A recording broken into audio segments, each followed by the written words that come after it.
India का first calendar है जिसमें हर एक उस सोल्जर की डिटेल है जो कि जिस डेट पे शहीद हुआ था उसके बारे में लिखा गया। खेलों की मैदान की अगर बात करें तो सकलेन तारक जो कि इस वक्त इंडियन टीम का हिस्सा हैं, वॉलीबॉल के वो प्लेयर हैं। सर मैंने अपनी बेसिक एजुकेशन में अगर कहूँ तो सबसे इम्पोर्टेंट जो अपने मैंने बहुत अहम दिन जो है मैंने आर्मी मिडिल स्कूल कोटा में बिताए हैं। एक सोल्जर अपना कितना सेक्रीफाइस करता है अपनी लाइफ को नेशन। 23% जो बच्चे पैदा होते हैं कश्मीर में वो आर्मी की गाड़ी में पैदा होते हैं। तो इसलिए नशे करके मरना, इंजेक्शन लगा के मरने से अच्छा है कुछ देश के लिए करें ताकि देश के लिए नाम हो। पीरो फकीरों सोफी संतों की खूबसूरत धरती से मैं हूँ आपका मेजबान आरजे गुरचरण और आप मुझे देख रहे हैं रेडियो पीर पंजाल के डिजिटल हैंडल से। तो सामीन, रेडियो पीर पंजाल की हमेशा ये कोशिश रहती है कि वो नौजवानों को वो प्लेटफॉर्म मुहैया करे जो इससे पहले उन्हें नहीं मिला। और हमारी खुशनसीबी है कि जैसा मैं अक्सर जिक्र करता हूँ कि ये मट्टी जो है पुंछ की बहुत ही ज़रखेज़ है। इसने बड़े बड़े शायरों, अदीबों, फनकारों को जन्म दिया है। अगर मैं बात करूँ दीनानाथ रफ़ी की, कृष्ण चंद्र की, लियाकत जाफरी की, या फिर आवाज़ के दुनिया के उभरते सितारे सुमित भारद्वाज या फिर एहसान अस्कर की, तो साथ ही साथ खेलों की मैदान की अगर बात करें तो सकलेन तारक जो कि इस वक्त इंडियन टीम का हिस्सा हैं, वॉलीबॉल के वो प्लेयर हैं। तो इसी तरह से सुरनकोट की धरती से भी बहुत बड़े बड़े नाम जो हैं वो शायरी में जिनका जिक्र किया जाता है। एमएन कुरैशी की अगर हम बात करें, केडी मैनी की बात करें, तो ये सब लोग यहाँ ही से हैं। तो इसी बीच हमारे आज स्टूडियो में एक उभरते शायर, एक उभरते फनकार में कहूँगा, और जिस तरह से हर बच्चे की ये ख्वाहिश होती है नाजरीन कि वो पढ़ लिख कर कोई ऑफिसर बने, अगर वो आर्मी में जाना चाहता है तो वो ऑफिसर बने या फिर सोल्जर बने। लेकिन एक काम जो इन्होंने किया है, जो मेहमान हमारे स्टूडियो में हैं, हारून इम्तियाज़ जी, मैं समझता हूँ कि वो हमें सोचने पे मजबूर करता है। इस उम्र में जब बच्चे मोबाइल पे बिज़ी हैं और वो पढ़ाई के साथ साथ क्या कमाल कर रहे हैं।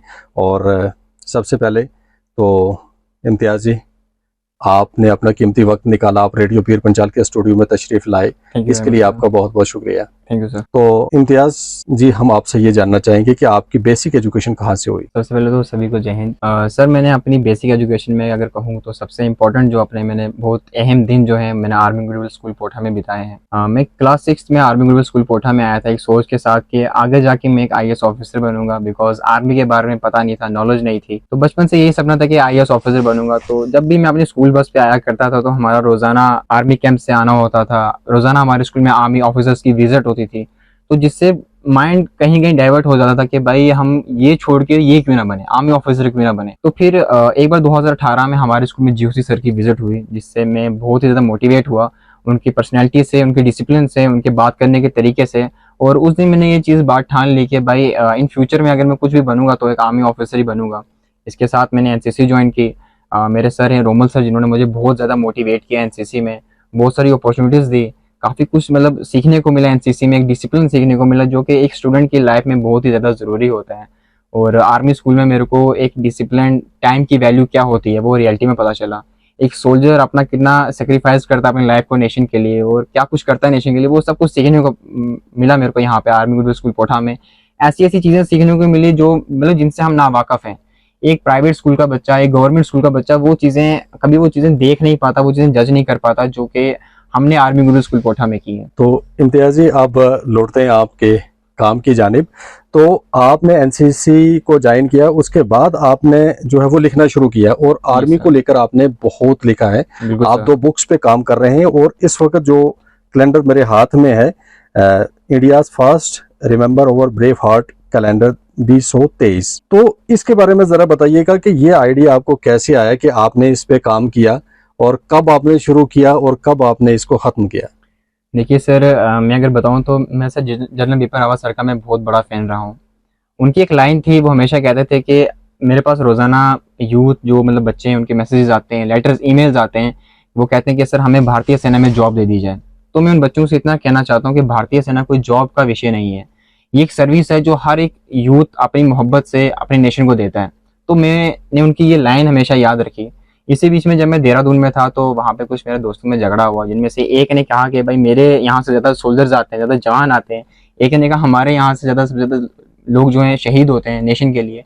तो मैंने इसी बीच मैंने सोचा कि जनरल बिपिन रावत सर की वो लाइन कहीं ना कहीं लोग भूल चुके हैं।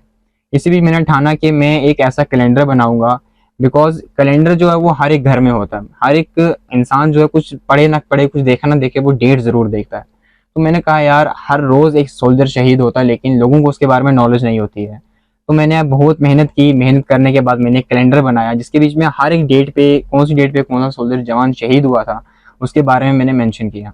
और इनफैक्ट जब मैं ये कैलेंडर बना रहा था, बनाते बनाते मेरे खुद आंखों से बहुत ज़्यादा आंसू आ रहे थे, बिकॉज मैं देख रहा था कि हर रोज़ 1 जनवरी, 2 जनवरी, 3 जनवरी, हर रोज़ कंटिन्यू डेट पे कोई ना कोई जवान शहीद हो रहा है और हम कभी कोई यूथ यहाँ बिजी है, कभी वहाँ बिजी है और इन चीज़ों को भूल रहे हैं।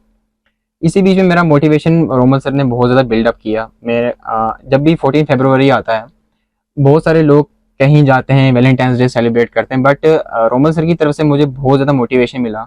मैं हर 14 फरवरी को अपनी यूनिफॉर्म एनसीसी की डाल के वॉर मेमोरियल्स पे जाता हूँ, क्योंकि जब मैंने देखा था 2019 में जब ये पुलवामा अटैक हुआ था जिसके बीच में हमारे 30 जवान शहीद हो गए थे, और उन जवानों के बलिदानों को हमने सिर्फ 2019 तक ही याद रखा, 2020 में हम भूल गए, 21 में हमने उनको याद नहीं किया। और लोग दिखा रहे थे कि आज इस नेता ने ये कर दिया, आज उस पॉलिटिशियन ने ये कर दिया, लोगों ने ये कर दिया, बट हम उन सोल्जर के सेक्रीफाइस को भूल गए। तो मैंने 2019 से ही अपनी एनसीसी को अपने साथ रखा, अपने यूनिफॉर्म डाल के हर एक वॉर मेमोरियल पे जाके मैंने विजिट करना, वहाँ जाके मोटिवेशन लेना और कैलेंडर पे अपने वर्क करना। जैसे कि मैंने अभी एक कैलेंडर बनाया है जो कि इंडिया का फर्स्ट कैलेंडर है जिसमें हर एक उस सोल्जर की डिटेल है जो कि जिस डेट पे शहीद हुआ था उसके बारे में लिखा गया, ताकि लोगों को अवेयर हो, लोग इसके बारे में जानें, लोगों को पता चले और लोग सोल्जर्स की रिस्पेक्ट करें कि भाई हाँ, अगर एक सोल्जर हमारे लिए अपना बलिदान दे देता है तो वो रिस्पेक्ट वो डिजर्व करता है जो कि उसको नहीं मिल पाती हमसे। आर्मी तो देती है, हर एक सोल्जर को एक रिस्पेक्ट देती है, बट कहीं ना कहीं आवाम का भी फर्ज होता है, लोगों का भी फर्ज होता है कि अगर कहीं से कहीं सोल्जर की पलटन जा रही है उनको हम पानी पूछें।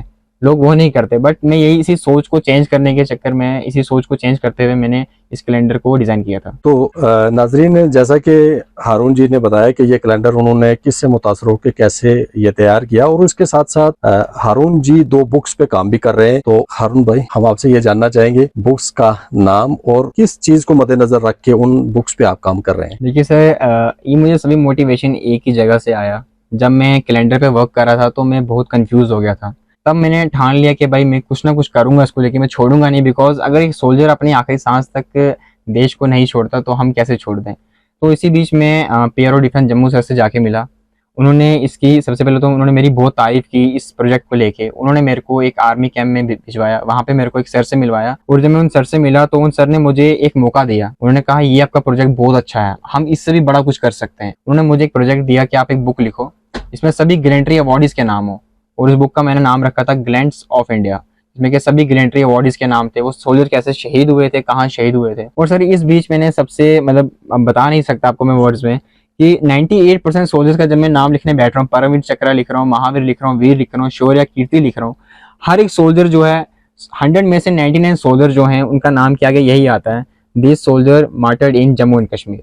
तो अगर सबसे ज़्यादा सोल्जर ने अपने बलिदान जम्मू कश्मीर में दिया है तो उनकी तरफ से ही पहला हाथ होना चाहिए सोल्जर्स के लिए। तो इसी बीच मैंने गैलेंट्स ऑफ इंडिया एक बुक है, उस पर मैंने काम करना शुरू किया और अभी भी उस पर मैं काम कर रहा हूँ। इसके अलावा जब मैंने देखा कि हमेशा आर्मी को, स्पेशली आरआर को, राष्ट्रीय राइफल्स को डिफेम किया जाता है कश्मीर में किसी न किसी वजह से, क्योंकि उस बीच हम उनके वो चेहरे को भूल जाते हैं। जब मदद हमको होती है तो सबसे पहले कौन आता है? राष्ट्रीय राइफल्स आते हैं। तो मैंने राष्ट्रीय राइफल्स पे एक बुक लिखनी शुरू की, the forgotten face of the guardians of the valley, राष्ट्रीय राइफल्स इंडियन आर्मी, और वो बुक मैंने रिसेंटली खत्म की है। अभी एक यूनिट को हैंड ओवर की है, अब देखते हैं रिस्पॉन्स में उस यूनिट का क्या जवाब आता है। बट गैलेंट्स ऑफ इंडिया जो मेरी बुक है उस पर मैं अभी काम कर रहा हूँ, और राष्ट्रीय राइफल्स पे तो मैंने खत्म कर चुका। बहुत खूब। तो हारून जी, एक चीज मैं ये आपसे समझना चाहूंगा, क्योंकि आपने जाहिर सी बात है बहुत खोज करने के बाद इन बुक्स पे काम किया है, तो जम्मू कश्मीर में खास करके जैसे कि आपने जिक्र किया है कि बहुत ज़्यादा शहादतें जो हैं हमारे जवानों की यहाँ पे हुई हैं, तो अवाम और फौज को लेकर आप क्या सोचते हैं और आपके नज़र में पब्लिक का क्या ओपिनियन है? देखिए सर, अभी कुछ बहुत दिन पहले मैं एक आर्मी कैंप में गया था अपनी बुक के सिलसिले में ही। एक जवान ने मुझसे क्वेश्चन ये किया कि भाई देशभक्ति जितनी भी ज़रूरी हो ना, उससे ज़्यादा इंसानियत का सबसे पहले बहुत ज़्यादा ज़रूरी होना चाहिए। तो मैं लोगों को ये कहना चाहूँगा कि अगर आपको अपनी सोच को बनाना है, आप यूक्रेनियन सिटीजन जो हैं उनकी सोच जैसी अपनी सोच को बनाइए। अभी आप देखेंगे कि यूक्रेन की जो फोर्स है ना, वो सिर्फ बॉर्डर को डिफेंड करती है। यूक्रेन की फोर्स कभी भी जब फ्लड आता है यूक्रेन में, यूक्रेन के लोगों की आके हेल्प नहीं करती है। यूक्रेन की फोर्स बच्चों को स्पॉन्सर नहीं करती एजुकेशन के लिए, वो सिर्फ इंडियन आर्मी ही करती है। और यूक्रेन में भी आपने को सर पता होगा कि रशिया और यूक्रेन की कितने टाइम से वॉर चल रही है। और इसी बीच में जब यूक्रेन के लोग देखते हैं कि वहां से एक यूक्रेनियन फोर्स जो आर्मी आ रही है चल के, उनको प्यास लगी होगी, उनको भूख लगी होगी, लोग अपने घर के बाहर स्टॉल लगा देते हैं, पानी के कूलर रख देते हैं, खाना रख देते हैं कि हमारे जवान आएंगे, हम उनको पानी पूछेंगे, हम उनको खाना देंगे। तो मैं यहाँ के लोगों की सोच को ऐसी बिल्डअप करना चाहता हूँ कि जब वो देखें कि वहां से जवान एक चल के आ रहा है, उस जवान को वो पानी पूछे, उस जवान को वो खाना दें, ताकि वो हमारे लिए जितना कर रहा है ना, वो जितना सेक्रीफाइस हमारे लिए दे रहा है, उसको देने में भी मजा आए। ऐसे तो हर एक जो सोल्जर है उसकी मोहब्बत होती है, एक नेशन से मोहब्बत होती है, उसको हम वर्ड्स में डिफाइन नहीं कर सकते। अभी मैं जब राष्ट्रीय राइफल्स में मैं बुक लिख रहा था, तो मेरे को इसी बीच एक सर ने ओपिनियन एक दिया, बहुत उनका अच्छा लगा। उन्होंने कहा कि बुक जितनी छोटी होगी ना, उसको पढ़ने में उतना मजा आएगा, जितने फोटोग्राफ उसमें लगे होंगे उसको देखने में बहुत मजा आएगा, एक तौर पे वो प्रूफ का काम करेंगे। तो मैंने जब वो बुक में लिख रहा था, मैं मेरे माइंड में इतने सारे मतलब कंसेप्ट आ रहे थे आर्मी को लेके कि मैं अगर बुक को 2000-10,000 पेजेस की भी मैं अगर राष्ट्रीय राइफल्स के ऊपर बना दूं ना, तो वो बुक भी कम पड़ेगी। और मैंने बहुत कोशिश करके उसको छोटा किया। और इसी बीच सर मैंने देखा कि जब कोविड-19 में हम सब भूखमरी से जूझ रहे थे, कितने सारे घरों में खाना राशन की कमी आ रही थी, इसी बीच में राष्ट्रीय राइफल्स की हम दाद देंगे कि राष्ट्रीय राइफल्स ने घर घर जाके लोगों को फ्री में खाना दिया, जो काम राष्ट्रीय राइफल्स का नहीं है सर। अब देखिए कहीं पे भी फ्लड आएगा, एनडीआरएफ डिजास्टर मैनेजमेंट की टीम जाती है, वहां जाके लोगों का रेस्क्यू करती है। बट ऐसा कश्मीर में नहीं होता। कश्मीर एक वैली है, वहाँ पे लैंड स्लाइडिंग और फ्लड का आना आम बात है, वहाँ पे सिर्फ राष्ट्रीय राइफल्स रहती है। ऑपरेशन मेघरात में राष्ट्रीय राइफल ने 2 लाख से भी ज्यादा लोगों का रेस्क्यू किया था, अपने हिस्से के टेंट दे दिए थे, अपने हिस्से का खाना दे दिया था। और यहाँ तक कि जब फ्लड चला गया था, लोगों को दोबारा से घर बनाने में भी लोगों की हेल्प की थी, ताकि लोग अब राष्ट्रीय राइफल्स ने इस मोटिव से नहीं किया था कि कल को हम इनको इस चीज के ऊपर अपोज करेंगे हमने आपकी मदद की थी, नहीं, कभी नहीं। अभी अगर हम कश्मीर की बात करें ना सर, तो आज के टाइम पे 23% जो बच्चे पैदा होते हैं कश्मीर में, वो आर्मी की गाड़ी में पैदा होते हैं। क्योंकि जब बर्फ पड़ जाती है, रोड ढक जाती है ना, तब एम्बुलेंस बर्फ के ऊपर नहीं चल सकती, एम्बुलेंस जो है पहाड़ियों के ऊपर चढ़ के नहीं जा सकती, तब लोग इमरजेंसी नंबर डायल करते हैं इंडियन आर्मी को, आर्मी आती है उनको रेस्क्यू करती है। और आधे से ज्यादा बच्चे तो आर्मी की गाड़ियों में पैदा होते हैं। तो मेरे को लगा कि कहीं ना कहीं हम इंडियन आर्मी का, राष्ट्रीय राइफल्स का वो चेहरा भूल गए हैं। हम हमेशा लोगों को अपोज करते हैं, आर्मी को अपोज करते हैं इस चीज को लेके, इस चीज को लेके, लेकिन हम वो चीजें क्यों नहीं देखते जो इंडियन आर्मी ने हमारे लिए की है। आर्मी का काम नहीं है लोगों के घर घर जाके पानी देना, लेकिन आर्मी ने स्पेशली कश्मीर में पाइपलाइन बिछाई है पानी की। आर्मी का काम नहीं है फ्री एजुकेशन देना लोगों को, मगर इंडियन आर्मी कर रही है। वो किसी देश की फौज नहीं करती, हमारी फौज करती है। तो अगर यूक्रेन की फौज ऐसा नहीं करती है, लेकिन यूक्रेन के लोग फिर भी अपने सोल्जर्स की इतनी रिस्पेक्ट करते हैं, तो हम क्यों नहीं करते। अगर पलटन फौज की जा रही है, हम उसको खुद से पानी ऑफर क्यों नहीं करते। उनका मन हो ना हो वो मैटर नहीं करता, हम खुद से पानी ऑफर क्यों नहीं करते। तो सर बस इसी सोच को लेके मैंने काम करना शुरू किया, ताकि मैं यहाँ के लोगों की सोच को चेंज करूँ, लोगों को पता चले सेक्रीफाइसेस ऑफ इंडियन आर्मी क्या है, इंडियन आर्मी रियलिटी में क्या है, हम जो इंडियन आर्मी में देखते हैं वो क्या है, और इंडियन आर्मी रियलिटी में ऐसे कौन से काम करती है जिनके बारे में हम जिस चीज से वाकिफ नहीं है सर। तो हारून जी, मैं आपसे ये भी जानना चाहूँगा कि वो नौजवान जो अगर बात की जाए कि आज की डेट में नशे की तरफ जो है वो बहुत ज़्यादा उसमें दसते चले जा रहे हैं, तो आखिर में उन नौजवानों के लिए हारून इम्तियाज़ का क्या मैसेज रहेगा? मैं उन सबसे इतना ही कहना चाहूँगा कि देखिए, एक बार एक बहुत बड़े गुरु हैं, सदगुरु, उन्होंने कहा था कि बहुत सारे लोग स्ट्रीट्स पे मरते हैं, क्योंकि जब वो स्ट्रीट से जा रहे होते हैं ना, किसी गली से गुजर रहे होते हैं, उनको पता नहीं होता कि उनको यहाँ पे मौत आएगी। अगर उनको पता हो तो वो कभी ना जाएं। कुछ होते हैं जो देश पे के लिए मरते हैं, उनको पता होता है कि उनको सामने से गोली आएगी, उन्हें लगेगी वो मरेंगे। तो दानों के मरने में बहुत डिफरेंस है। एक के मरने के बारे में किसी को पता नहीं चलता, और एक के मरने को हम शहादत बोलते हैं। तो इसलिए नशे करके मरना, इंजेक्शन लगा के मरने से अच्छा है कुछ देश के लिए करें, ताकि देश के लिए नाम हो। क्योंकि ना कुछ समय पहले किसी ने एक बहुत ही बड़ी लाइन की थी कि मेरे देश ने मेरे लिए क्या किया है, मेरे देश ने मेरे लिए कुछ नहीं किया। ठीक है, मानते हैं तुम्हारे देश ने तुम्हारे लिए कुछ नहीं किया, लेकिन तुम एक बात बताओ, तुमने अपने देश के लिए आज तक क्या किया है। ये बहुत ही बड़ा क्वेश्चन है जो कि हर एक यूथ के माइंड में होना चाहिए। जब वो ये बात बोलता है ना कि मेरे देश ने मेरे लिए कुछ नहीं किया, उसको इस बात का पता होना चाहिए कि उसने अपने देश के लिए क्या किया। तो मैंने इस प्रोजेक्ट पे काम किया, मैं प्राउडली कह सकता हूँ कि मैंने अपने देश के लिए ये किया। बट जब मैं ये करता हूँ ना, जब मैं इस प्रोजेक्ट पे काम करता हूँ, मैं देखता हूँ कि जितने सारे सोल्जर ने सेक्रीफाइस कर दिया, उसके सामने तो ये उसका 1% भी नहीं है। तो जो भी नशे करते हैं उन सबको इतना ही कहूँगा कि नशा बहुत बुरी चीज़ है, ये इंसान की ज़िंदगी को बर्बाद कर देती है। इंजेक्शन लगा के मरने से अच्छा गोली खा के बॉर्डर पे शहीद हो जाओ। नेशन के लिए काम करो, इंडिया के लिए वर्क करो, इंडिया भी याद रखेगा और भूलेगा भी नहीं। Thank you.